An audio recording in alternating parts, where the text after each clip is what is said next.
Bonjour, on est le 18 août 2019. Euh, la météo commence je veux dire, à faire des siennes parce on commence à rentrer, je veux dire, dans une période qui ressort petit à petit de l'été.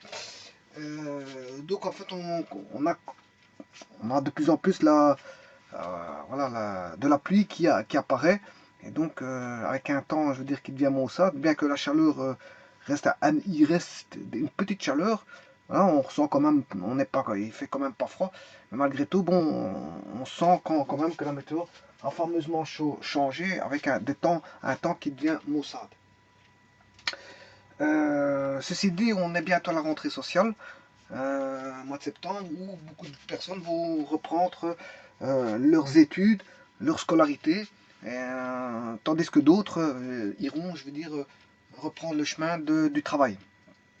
Par exemple, je pense à certains fonctionnaires qui débutent en septembre. Voilà, ça c'est pour la petite histoire. Ici, je vais faire un exercice de réflexion qui va concerner des charges électrostatiques. Alors, je vais placer deux charges que je vais appeler ici Q2. Hein, et si je vous rappelle que... Voilà, voilà, je vais mettre une charge Q2 ici. Je vous rappelle que si j'ai mis Q2, Q2, c'est que c'est les mêmes charges. Hein, au niveau valeur absolue, parce qu'au niveau des signes, je ne sais pas combien ça fait, si enfin, comment elles sont, si elles sont toutes les deux positives ou toutes les deux négatives, je n'en sais rien. Par exemple, si j'ai 5 microcoulomb là, j'aurai 5 microcoulomb là. Si j'ai moins 7 microcoulomb là, j'aurai moins 7 microcoulomb là, parce qu'on a affaire à deux charges identiques. Bon, mais le signe, il est impossible de dire quel type de signe ce sera, parce qu'en fait, je n'ai pas donné le signe. Maintenant, je place symétriquement comme ceci, deux autres charges. Mais cette fois-ci, j'ai Q1, Q1. Si je mets Q1, Q1 ici, vous comprendrez que si j'ai cette 12 microcoulombs là, j'ai 12 microcoulombs là. Si j'ai moins 29 microcoulombs là, j'ai moins 29 microcoulombs là. Donc autant dire que c'est une valeur absolue de charge, mais je ne connais pas leur signe. Tout comme Q1, Q2, je ne connais pas leur signe. Bon. Alors, ça forme un dessin qui est un carré.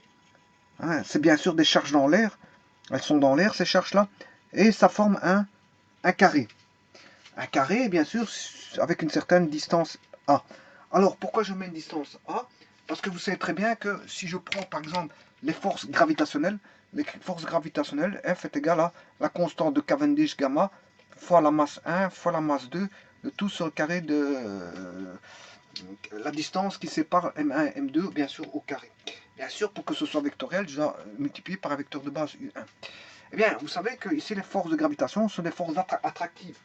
Elles sont d'office attractives. Pourquoi attractives?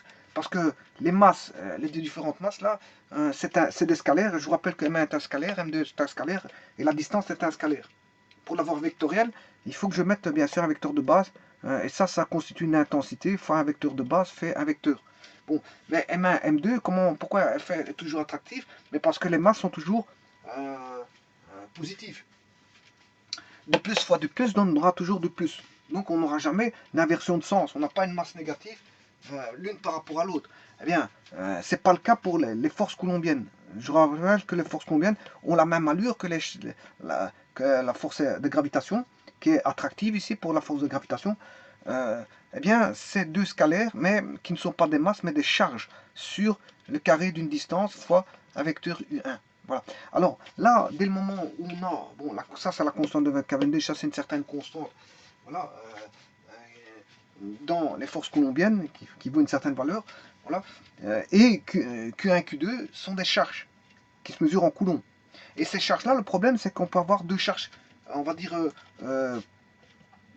les mêmes. Si on a deux charges les mêmes, ça revient à deux masses positives, on aura une attraction. Mais si on a deux charges négatives, on aura aussi enfin, plus plus. Oui, ici la force d'attraction, elle s'attire. Elle s'attire.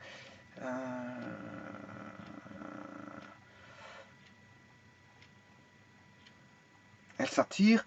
Les deux masses s'attirent toujours. Elles s'attirent toujours, bien que leur signe soit toutes les deux positifs.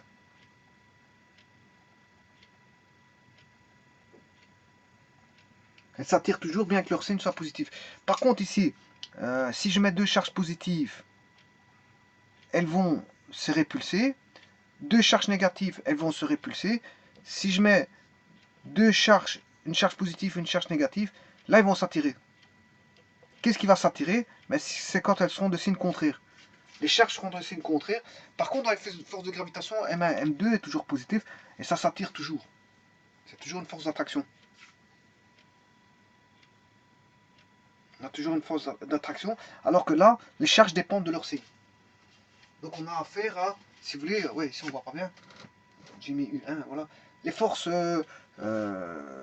coulombiennes sont de deux types, soit de type attractif ou de type répulsif. Une force peut-être soit, bon, une force peut-être soit neutre, elle n'attire pas, elle ne répulse pas, soit elle attire, soit elle répulse. Il y a trois cas de figure.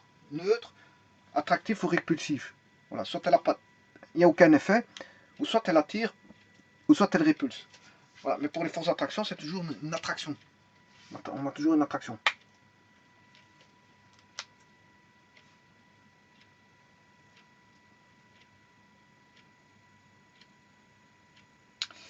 Voilà, donc voilà comment agissent les forces. Elles dépendent d'une distance R qui est le carré de la distance séparant les deux charges. Mais ici, j'aurai pas de, je veux dire, les coulombs, enfin les newtons qui vont ressortir de ça vont dépendre d'une distance qui est la même partout. A, A, A. Donc, c'est-à-dire la force de Q2 sur le système. Ouais, ici je vais appeler par des points. A, B, C et D. Je vais mettre, ouais, je vais mettre le point A ici, le point B ici, voilà, le point C ici, le point D là. Si je prends comme système ici F, Q1B, eh bien la force qui va agir de Q2A sur Q1B sur le système, hein, la force extérieure sur le système, va dépendre d'une distance A.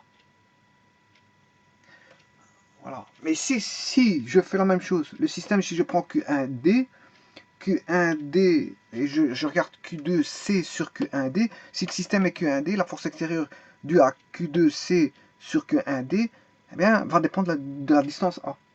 La force, si je prends le système Q2C et la force extérieure due à Q1B, ben, on aura une distance A. On aura toujours une distance A. Donc autant dire que les forces ici, je veux dire, on aura un effet de symétrie. On aura un effet de distance qui est R carré, et R carré, c'est A carré ici. Et A carré vaudra pour toute force agissant sur n'importe quelle des forces du... quel que soit le système qu'on a pris ici, Q1A, Q2C, Q2A, Q2 ou Q1B, bien on aura toujours une distance qui est A. Donc autant dire que le A carré, ben, il est toujours le même partout. On aura toujours un A carré, donc ça ne va pas dépendre du A carré, mais ça va dépendre tout simplement des charges Q1 Q2. Puisque je viens vous montrer la formule de la loi de Coulomb, les forces coulombiennes. Les forces coulombiennes, je viens de vous le montrer, qui vaut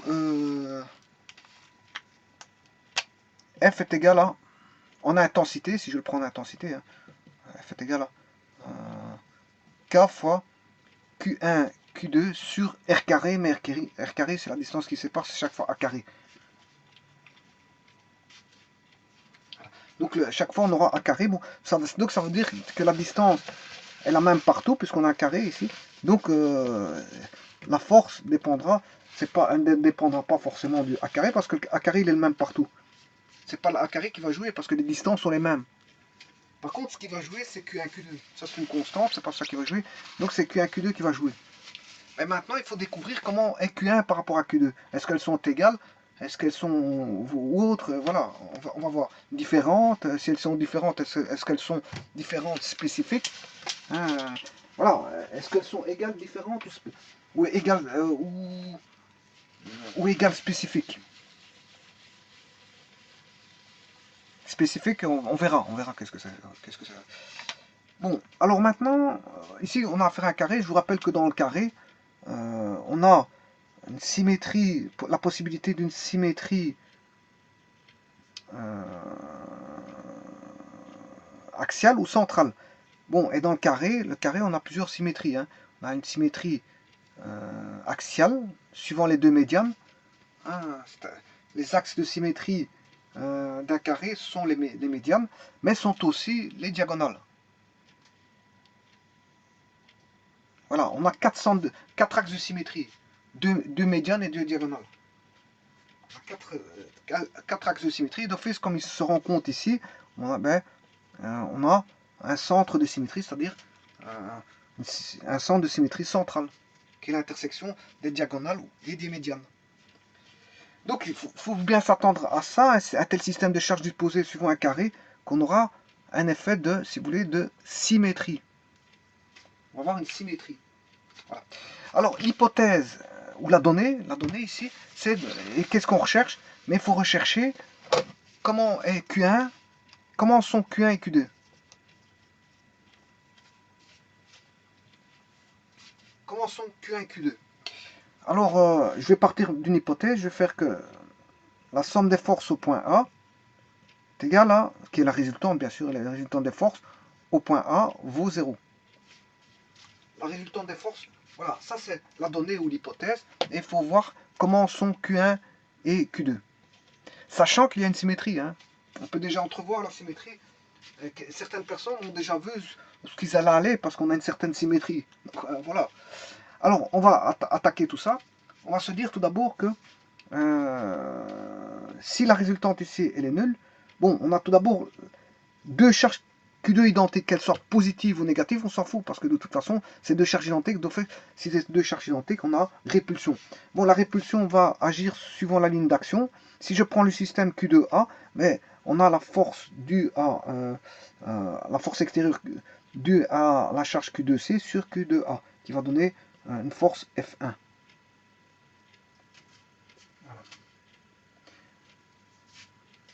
Mais si je prends le système Q2C, j'aurai la même chose. Q2A va agir sur Q2C suivant la ligne d'action dans ce sens-ci. Et j'aurai la force F2.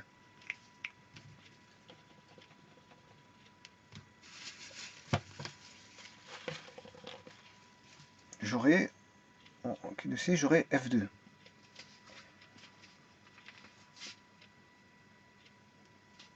Et comment on peut...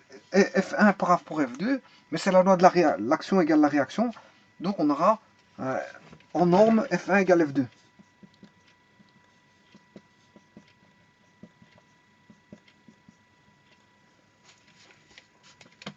Voilà.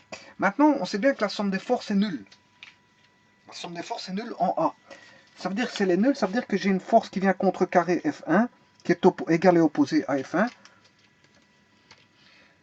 Voilà, que je veux appeler F3, parce que ça c'est F1, F2, et donc j'aurai F3.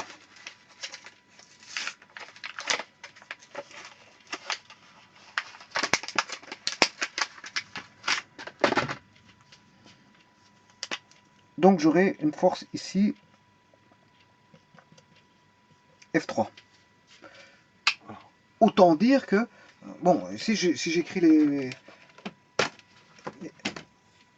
normes, F1 égale F2, je l'ai mis, là, F1 égale F2. Par contre, ici, je marquais que F1 plus F3 égale 0, par hypothèse. F1 plus F3 égale 0. Donc, ici, les sommes, je vais les écrire ici. F1 plus F3 égale 0. Voilà, par hypothèse. Ça, c'est l'hypothèse. Hein. Voilà. Donc, autant dire qu'il y a une force égale et opposée. Ici, l'action égale la réaction. Si je prends le système QC, ben, s'il attire comme ceci, ben, c'est qu'on aura la même chose ici. J'aurai F4. Alors pourquoi j'aurai F4 comme ça? Parce que si j'ai réussi à trouver que j'avais F3 ici, rappelez-vous que F3 proviendrait de quoi? Mais d'un vecteur comme ceci et d'un vecteur comme ceci, que j'appellerai par exemple F5 et F6. Alors F5 plus F6 va donner F3. Donc F5 plus F6 va donner F3. F5 plus F6 va donner F3. Mais qu'est-ce que c'est que ce F5? C'est celle qui est sur la ligne d'action ici, entre A et B, enfin sur la ligne d'action AB, de la droite AB, et donc c'est, si vous voulez, l'action de Q1 sur le système, l'action de la force extérieure due à Q1B sur le système qui est choisi ici, Q2A. Donc j'aurai F5. Et ici, je peux faire la même chose. C'est F6 proviendrait de la ligne d'action ici, de la droite AD, et ce serait la force due à Q1D sur le système qui est choisi Q2A. Voilà. Donc F3, c'est F5 plus F6, si vous voulez. Et que F5 est dû à Q1, B, et que F6 est dû à Q1D. Donc Q2A, on a deux forces, F5 et F6. Une qui est due à Q1B et une qui est due à Q1D. Eh bien, on peut faire comme on a une raison de symétrie. Q2C aura des forces dues à Q1B et Q1D de la même manière qu'on a ça ici. Qu'on a ça au niveau du point A, on aura la même chose au niveau du point C. Parce que qu'est-ce qui agit sur Q2A? Ben, deux charges Q1 qui sont perpendiculaires. Enfin, dans des directions perpendiculaires. Ici, c'est la même chose. On a des directions perpendiculaires. Qu'est-ce qui va agir sur Q2? Eh bien, c'est Q1 et Q1, mais de manière perpendiculaire, comme on avait Q1 ici sur Q2. Sur Q2, c'est Q1, Q1. Voilà. Donc, on aura fatalement une décomposition la même que celle-ci. F5, F6, on aura F7 plus F8. Ah. Donc, j'aurai F7 plus F8 donne F4. F7 plus F8 est égal à F4. Mais comme F1 plus F3 donne 0, mais F2 plus F4 va donner aussi 0. F2 plus F4 va aussi donner 0. F2 plus F4 va donner 0. Voilà. Bon, on a déjà trouvé beaucoup de choses.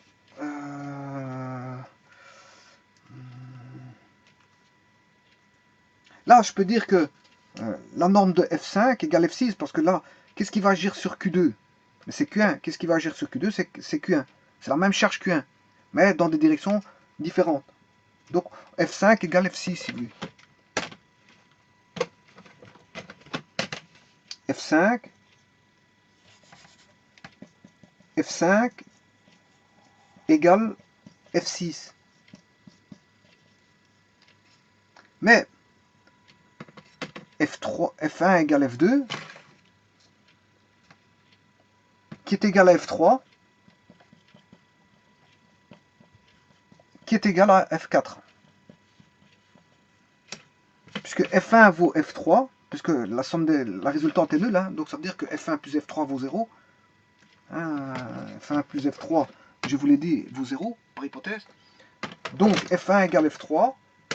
Comme F1 égale F2, F1 égale F3, hein, F1 égale F3. Mais comme F1 égale F2, et que F1 égale F3, donc F4 égale F3. Puisque F1 égale F2. Et que F1 égale F3. Donc c'est que F3 égale F4. Et de toute façon, c'est la loi de l'action et de la réaction. Ici, voilà, c'est F3 vaut F4. Mais ça, je crois que je l'ai déjà marqué. Ouais, F3 égale F4. Alors maintenant, F7 égale F8. Comme F5 égale F6, F7 égale F8.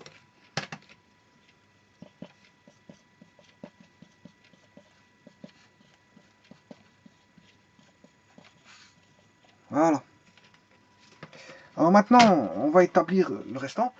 Ici, qu'est-ce que je peux dire au niveau du système QD, si je prends le système QD, mais j'ai une force qui va agir, qu'on va appeler F6, qui va agir de Q2A, la force extérieure due à Q2A sur le système Q1D va être égal à l'opposé de F6, c'est-à-dire cet F8, F9. Donc ici, je peux dire que NF9 égale F6. F9 égale F6. F9 égale F6. Bon, et là, je peux dire quoi? Mais qu'il y a attraction. Si attraction, je peux dire que attraction, les charges Q1 et Q2 sont opposées. Maintenant, je ne sais pas. Si lui il est plus, lui il sera moins. Mais si lui il est moins, lui il sera plus. Mais je ne sais pas tirer des conclusions sur Q1 Q2. Mais tout ce que je peux dire, c'est que Q1 et Q2 sont opposés. Alors maintenant, on va continuer notre petit bonhomme de chemin. On va regarder, on va appréhender ce système d'équilibre là qui est une symétrie parfaite, hein, puisque c'est un carré avec, voilà, on a des diagonales, on a des vecteurs qui s'égalent partout. Et on va regarder qu'est-ce que ça va donner. Donc ici, qu'est-ce qu'on va faire? Là, on a trouvé que F8, on a F8 ici. Donc on a l'attraction hein, entre Q2 et Q1 et Q2 parce qu'ils sont opposés. Et là, j'aurai F 8, 6, 7, 8, 9, 10. Voilà. Et F9 égale F10. Hein. F9 égale F10. Donc F5 égale F6 égale F7 égale F8. F5 égale F6 égale F7 égale F8 égale F9 égale F10. Et là, on a de nouveau l'axe. Si je prends le système Q1B, mais j'ai une attraction. Puisque Q1 et Q2 sont opposés, ils sont attirés. Et de toute façon, j'ai F5 ici. Ce qui veut dire que là, j'ai F11. F11. De même, ici, j'aurai F12. Si je prends le système Q1B, l'attraction due à Q2 sur le système Q1B, ben, c'est cette force-là, F12. Et F11 égale F12.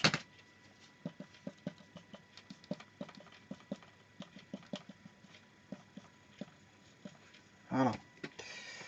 Donc, ce qui veut dire ici, si je somme les deux vecteurs là, donc F5 plus F6 vaut F3, F5 plus F6 vaut F3, F7 plus F8 vaut F4, voilà. Mais F9 plus F10, F9 plus F10 vaudra F, le dernier c'était 11, 12, F13. F9 plus F10 vaut F13.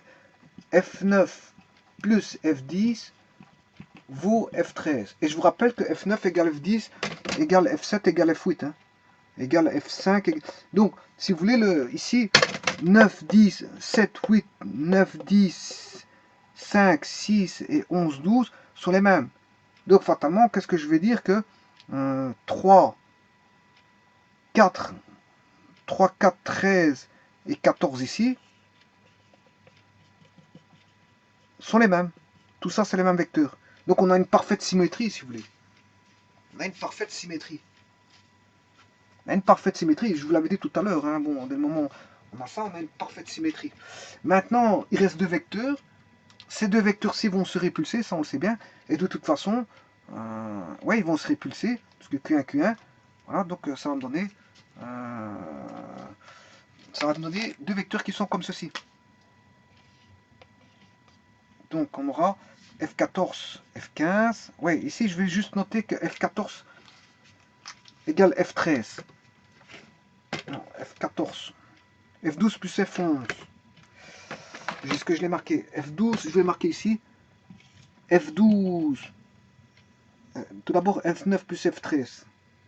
F9 plus F10, ça fait F13. F11 plus F12, ça fait F14. Voilà, est-ce que j'ai déterminé F3? F3 c'est F5 plus F6, oui. F13, F9 plus F10, F13, F9 plus F10. F4, F7 plus F8. Et ça, je ne l'ai pas. Ah si, il est là, F4, F7 plus F8. Et le dernier, F11 plus F12, il est là. F11 plus F12 donne F14. Donc je vais avoir F13 F3, 4, 13 et 14 sont identiques. Puisqu'en fait, ils ont des vecteurs identiques à chaque fois ici. Voilà.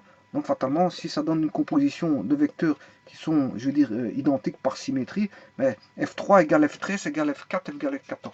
Donc, dans les égalités, je peux dire que F3 égale F13 égale F4 égale F14. Donc, comme lui est égal à lui en valeur absolue, et que lui est égal à lui, donc enfin, les vecteurs qui sont identiques, c'est celui-là, celui-là, celui-là, celui-là, celui-là, celui-là, celui-là, celui-là. Voilà, ils sont identiques entre eux. D'office, comme ils sont identiques, on aura lui qui est identique à celui-ci, qui est identique à celui-ci, qui est identique à celui-ci. C'est ça que je veux dire. Et comme on sait bien que F1 égale F2, provenant de vecteurs F, voilà, de F1 plus F3 vaut 0, donc ce qui veut dire que le F3 vaut F1, F3 vaut F1, donc le vecteur F4 ici qui est égal à F3, et que F3 vaut F1, ça veut dire que F2 voudra F4, F2 voudra F4. Et comme F4 il est là, vaut F13, F14, et comme les charges sont opposées Q1, Q2, elles sont juste opposées, donc j'aurai F15 ici, et F16 là-bas. Et si vous voulez, F15 égale F13, F15 égale F13, qui est égal à F14 et F15. F14, F15. F14 et F15. Voilà. Donc c'est-à-dire que lui, il est égal à lui. Donc ça veut dire si F15 voudra, comme lui est égal à lui, et que lui est égal à lui, c'est que F15 égale F2. Donc il y a une égalité partout. Et on voit bien que ici, F14 il est là. F14 il est là, mais il est aussi là. Donc je peux compléter l'égalité ici. F14 vaut F4, F3, F13, etc. Voilà.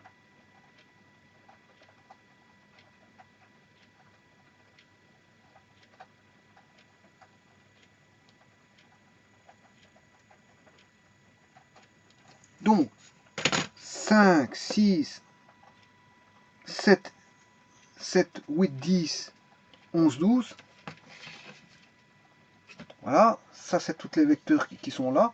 Ensuite, j'ai tous les vecteurs F3, F3, F4, F13, F14, F3, F13, F4, F14. Et je déduis que F15, F1, F2, F16 sont tous des vecteurs égaux.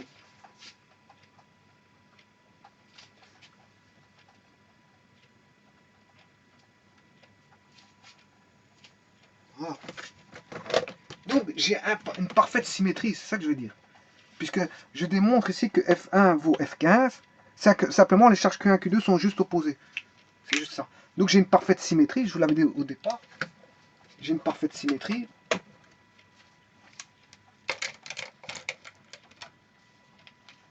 Si j'ai une parfaite symétrie, ça veut dire quoi? Là, on va dire qu'on a, une parfaite symétrie. Hein. On aura F16 qui tire comme ceci, qui se répulse. Voilà, il répulse ici. Par contre, là, ça se répulse comme ça. Voilà, donc ici, il se répulse comme ça. Mais en même temps, il se répulse comme ça. Bon, si je prends le point, ce point-là, donc j'ai A, B, C, D, je vais mettre le point E ici. Je vais faire au point E, j'ai la force F2 ici. Voilà, j'ai la force ici comme ceci. Donc ces deux forces se répulsent, elles se tirent, elles tirent comme ceci. Voilà. Donc ça tire comme ceci. Et là, ça tire comme ça, comme ceci. Voilà. Donc, vous voyez comment ça tire. Hein. Ça tire comme ceci, ça se répulse comme ceci. Voilà. Et là, ça se répulse comme ceci.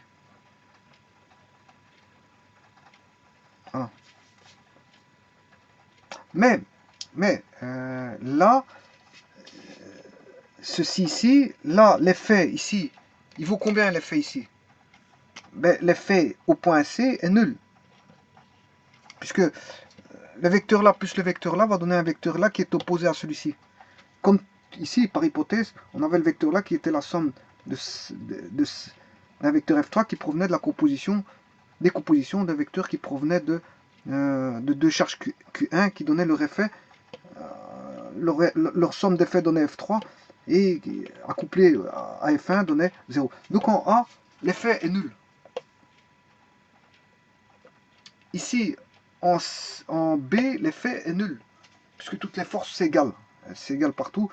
Je viens de démontrer par les égalités ici que on a toute une forme d'égalité. Le point A, c'est l'effet au point A est le même que l'effet au point B. Donc, la somme est nulle ici. La somme des forces est nulle. Au point D, la somme des forces est nulle. Et au point C, la somme des forces est nulle. Donc, on peut dire que la somme des forces est nulle partout.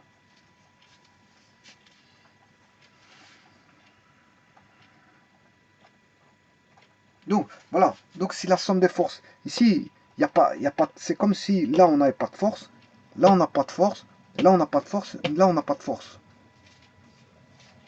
Voilà, parce que tout s'équilibre. Tout s'équilibre. Maintenant, vous allez me dire ici, j'ai pris le point E, là, ça tire vers l'extérieur, mais on a des effets intérieurs, 4 effets intérieurs. On a 4, ça tire parce qu'on a 4 effets extérieurs, accouplés à 4 effets intérieurs.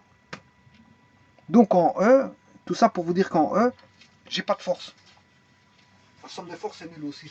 La somme des forces est nulle. La somme des forces sera nulle. Parce qu'en fait, on a 4 forces qui tirent. Voilà. Q1, les deux forces Q1 vont faire des répulsions. Les deux forces Q2 vont faire des répulsions. Voilà. Mais on aura les effets de ces forces-là, intérieures, comme ceci. Voilà. Et la somme des forces ici va venir équilibrer les forces ici, les 4 forces qu'on a là. Ces 4 forces ici vont venir équilibrer. Donc ça, on va dire, je vais retirer ceci parce que ça prête à confusion. Hein, j'aurais dû pas mettre ça. Ouais, au point E. Ouais, si au point E, si je mettais un point E, ben on a 4 forces qui vont être dirigées comme ça, mais on a aussi 4 forces dirigées vers l'intérieur. Et la somme des 4 forces dirigées vers l'intérieur, plus la somme des 4 forces dirigées vers l'extérieur, voilà, ça donne une symétrie parfaite qui donne qu'on a une résultante nulle complète. La résultante est nulle là, 0, résultante est nulle là, 0, résultante nulle là, parce qu'on a chaque fois deux forces qui agissent. Elle est nulle là, voilà. Mais si je considérais uniquement les forces extérieures, ici F6, F2, F1, F15, ça donne des forces comme ceci. Et après, si je considère les forces intérieures, donc c'est comme si on tirait, et en même temps, à l'intérieur, on empêche que les forces de tirer. Donc on a une résultante qui est nulle. Donc on a, si vous voulez, quelque part, si la résultante des forces est nulle, on n'a aucune force. On n'a aucune force. Donc ça veut dire que placer deux charges Q2 identiques ici et deux charges Q1 opposées identiques comme ça, le fait de faire ça sur des distances identiques, hein, A, comme un carré ici, parfait, ben, qu'est-ce qui va se passer? Ben, on aura, quand je dis carré parfait, j'aurais dû pas dire carré parfait, mais un carré, on a un carré normal, voilà, un carré normal avec une distance. Hein. Quand on fait ça, ben, le fait d'avoir mis Q2, Q1, Q1 opposé à Q2, eh bien, sur des distances A, ben, on n'a aucune force qui va agir. Donc, ça veut dire quoi? Eh bien, grâce au positionnement de charges, de 4 charges, dont deux sont opposées entre elles, et deux égales, hein, Q2 Q2 sont égales, hein, les deux là sont égales 2 à 2, Q1 sont égales 2 à 2, voilà, mais que entre Q1 et Q2, elles sont opposées. Si vous placez ça en Q2 en diagonale et Q1 en diagonale, mais opposées, ça veut dire que au total, vous n'aurez aucune force qui va agir, vous aurez réussi à maintenir un équilibre. Vous avez un équilibre de force. Le fait de faire ça, c'est de faire établir un équilibre de force où la résultante est, au bout du compte, totale, hein, pas qu'au point A, la résultante totale est nulle. Et donc on n'a plus aucune force. Donc si vous voulez faire interagir ça, je veux dire, vous voulez mettre des charges électrostatiques et qu'il n'y ait aucune force, hein, eh bien vous disposez les charges de cette manière-là, vous n'aurez aucune force qui va agir. Voilà, parce qu'on a ce qu'on appelle un effet de voilà d'équilibre, hein, c'est un effet d'équilibre. Hein. On n'a plus, je veux dire, de force qui agit. Bien qu'il y a des charges, parce que les charges c'est d'office des forces, mais là, comme vous avez disposé d'une certaine façon, je veux dire, organisée, eh bien, vous n'aurez aucune, je veux dire, aucun effet. Ça veut dire quoi ça? Ça veut dire quelque chose de fondamental. Tout d'abord, c'est dû à la symétrie. Il y a une forme de symétrie là-dedans. Donc c'est une forme d'organisation. C'est l'être humain qui peut organiser ça, je veux dire, au niveau de la symétrie pour essayer d'avoir une résultante nulle. Voilà, en organisant les charges avec une certaine distance sous forme d'un carré, bien fait, et on n'aura pas de force. Mais ça veut dire quoi? Ça veut dire qu'on peut avoir attraction, répulsion, mais aussi ça veut dire qu'on peut avoir, ne pas avoir voilà, suivant l'organisation, on peut avoir soit des attractions, des répulsions, ou soit aucune attraction ni répulsion. Donc ici on a un système neutre si vous voulez. Il y a pas de force, c'est comme si on n'avait pas de force agissant malgré des charges. Voilà. Donc on a un système neutre. C'est ce que je vous ai dit au départ. On peut avoir soit une attraction, soit une répulsion, soit un système neutre. Ici, on a créé, grâce à des charges, un système neutre. Donc n'allez pas avoir toujours une attraction, une répulsion. En organisant, on peut avoir un système neutre, c'est-à-dire aucune attraction, aucune répulsion. Puisque le système ici est établi comme neutre, grâce à une organisation faite autour d'un carré de charges bien placées. Q2, Q2, Q1, Q1.